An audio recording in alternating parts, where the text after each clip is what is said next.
Wifi మనలో చాలామంది daily వాడుతూ ఉంటాం. మనకు తెలిసిన వైఫై అసలు ప్లాన్ చేసి కనిపెట్టింది కాదు. అదొక యాక్సిడెంటల్ డిస్కవరీ. 1990లలో ఆస్ట్రేలియాలో డాక్టర్ జాన్ సులివన్ అతని రీసెర్చ్ టీమ్ బ్లాక్ హోల్స్ గురించి స్టడీ చేస్తున్నారు.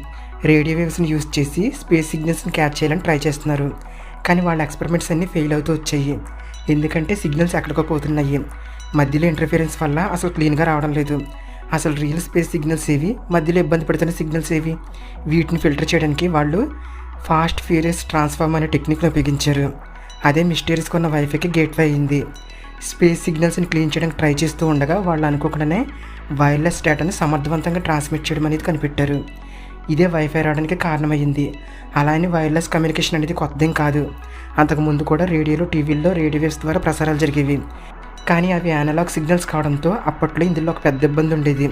అప్పటి అనలాగ్ సిగ్నల్స్కి గోడలు ఇంకా అడ్డంగా ఏమైనా అడ్డొచ్చినా సిగ్నల్స్ వీక్ అవడం, బ్లాక్ అవడం లాంటివి ఉండేవి. కనెక్టివిటీ కరెక్ట్గా ఉండేది కాదు.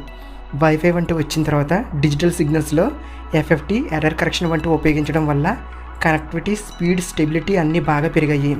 ఇప్పుడు వైఫై అంటే అర్థం ఏంటని మీకు అనిపించవచ్చు. వైఫై అనే పేరులో అసలు అర్థమే లేదు.